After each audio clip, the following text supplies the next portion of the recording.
Hi, everyone. That's me, Naomi Emerson, and I am so excited to have been asked to be the host for the National Women's Sailing Association in conjunction with the Women Who Sail Facebook group's presentation of She Sailor Sea Stories. All right, here we go. Moving on to Tammara. And she is visually challenged. She volunteers with a group called Challenge Sailors San Diego. Hi, everybody. I started sailing in 2009 for the first time because I had lost my vision. I had been working full-time for 33 years with the same organization, and due to diabetic retinopathy, I lost vision in one eye. And then, as if that wasn't enough, just before Christmas in 2008, I fell face first on concrete and lost all vision in the other eye. So when I lost my job, I started sailing. And that was more of a challenge because I have a fear of deep water. I don't like going out on water, but I do it every weekend except since COVID. And it led me to Challenge America at the time. They had been around for about 35 years. And we were out there sailing quite often. I didn't realize how much I would enjoy it. And I continued for a very long time through 2009 up to now. And in 2015, Challenge Sailors was starting to go down the drain, so to speak. One of the co-founders was becoming ill and couldn't manage it quite as well as he used to. So many of the participants and volunteers decided to take over, and it became Challenge Sailors San Diego in 2015 with its own official LLC. And I've been with it since. And Challenge Sailors is an organization for people with disabilities. It gets them out in boats where they can be just like anybody else, sailing, be the skipper of their own boat, sail the seas and be a pirate if you want. It's an attempt to get them to be just as normal as anyone, because another person going by in a sailboat looks at them. They don't see a wheelchair. They don't see a lack of vision. They don't see an amputee. They just see somebody out there sailing just as competently as anyone else. It is run by a group of volunteers. Again, total volunteers. No one gets paid a dime, except maybe an occasional beer when they've done really good, and we want to appreciate them. Hey, you got to. Anyway, volunteers really keep it going. They're awesome. We have dock master, we have different volunteers who are companion sailors. We also have dock crew, people who run the website, board of directors, and on and on and on. And I have to say, when it comes to rescue stories, we do that. I think the volunteers are rescuing the people who have the disabilities. They're getting them out of their homes, out to enjoy life, sunshine, fresh air. And sailing that boat makes you feel so confident, like you're just anybody else. You don't have a disability. And I know that has really helped me a lot. That helped rescue me. I'm going to get to crying here. That helped to rescue me in so many ways. I needed that challenge to know that I was still a regular person and I was still worthy and valuable. And my confidence grew more and more. I got to know some wonderful people, not only people with disabilities, but all these volunteers. We have licensed captains, people who had never sailed before that were trained to sail, just wonderful people.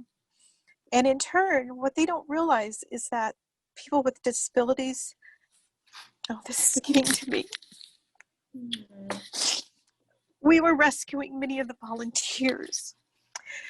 Some of them came to us because they had lost loved ones through tragedy, cancer, an adult child dying on the streets because of a drug overdose,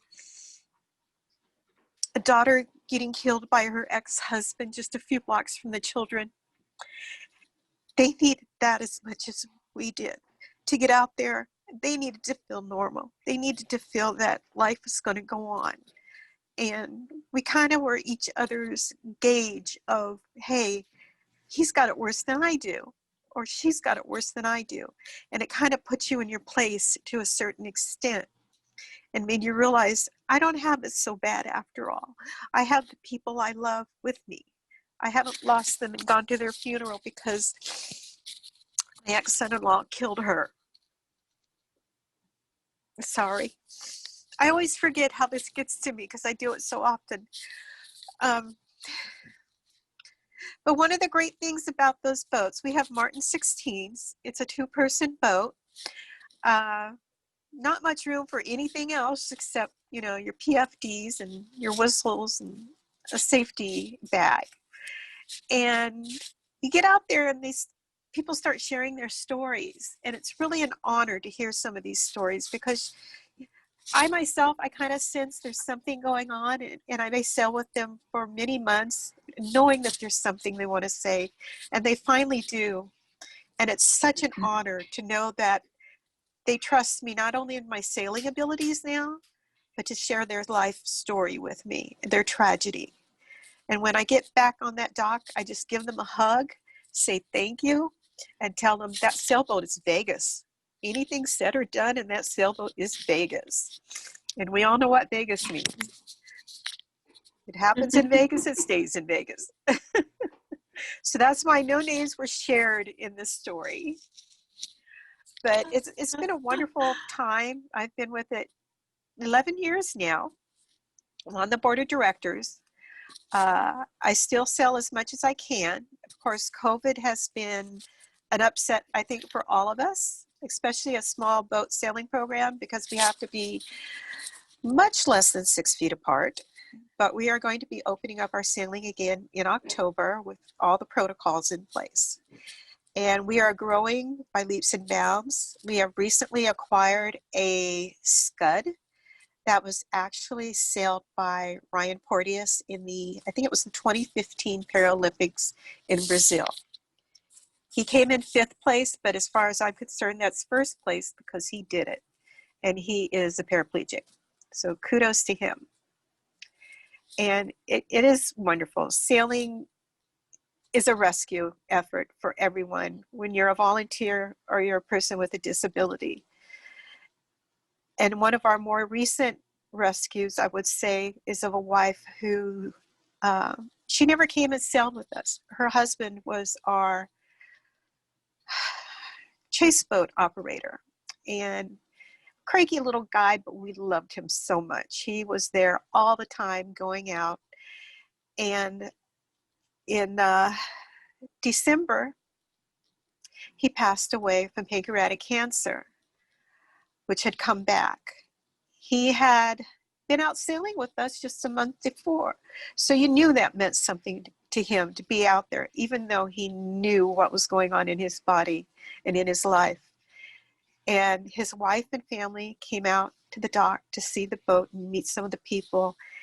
And we hope to be having a memorial sometime soon. And we are going to name the chase boat for him.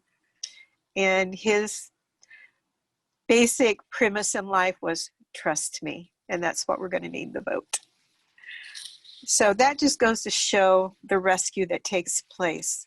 We rescued that wife because when she came out and she saw that and she spoke about how much he loved being out there on the water, that it rescued her and made her happy, even though she just lost her husband.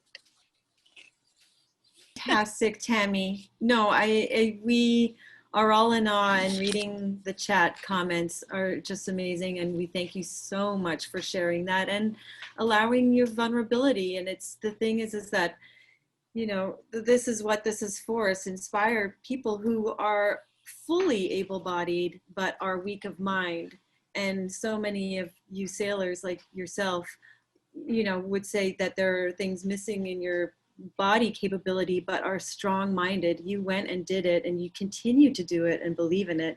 And it's I just can't even imagine what that takes. It's amazing.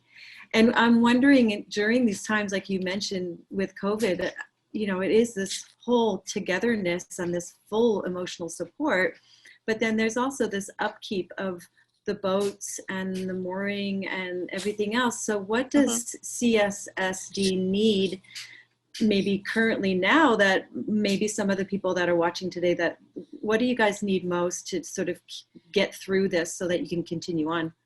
Oh gosh, we could use anything they're willing to offer, quite frankly. Be it if they have supplies they want to send us, or make a donation, or just send us encouragement. Or Okay. if they know of someone in the San Diego area with a disability who might be interested, share that Okay. information with them, or a possible volunteer. Okay. We welcome everyone between the ages of, I guess, 5 and 100. Any type of disability, as long as they can stay safe in a boat and listen to orders. You got to listen to the volunteer until you become your own skipper, as you know. Yeah. And yeah, your love, your support, any kind of generosity you're willing to offer will be wonderful. So I have a personal question for you. Had you ever thought of sailing before you were unsighted, before you were blind? About 20 years earlier, I had sailed with a friend when I had vision. He had a Hobie cat. I didn't know what I was doing, Ah. and quite frankly, I think I was terrified the whole time. Mm-hmm. We have what's called Sail Bay here in San Diego and Mission Bay, and certain times of the day, it's supposed to be sailboats only or swimmers only. Sometimes we'd get those swimmers out there at the wrong time, and I was so worried I was going to decapitate someone. Yeah. Because I'd be flying a hole and I didn't know what I was doing, and I just knew this was going to go so wrong. But yeah, I started sailing to challenge myself because I knew it was going to be easy just to go home in a dark room and stay there. Yeah. And every day I have to challenge myself, no matter how scary it is, how much I hate it. And to this day, I'm still afraid of deep water. And once in a while I'm out there and I'm looking and I'm like, what in the, you know what am I doing out here? Because I don't know how to swim either. Ah, oh my goodness, Tammy. Funny thing is, I don't have to worry about falling out of the boat or the boat sinking because they're double hulled, they're ballast, they won't sink. I got knocked off the dock and fell in the water. Hey, that was the thing that I was asking them. I mean, you know, logistics, right? Like, how do you guys actually get the ones, say, who have, you know, the disability in their legs or lower half? How do you get them into the boats at the dock?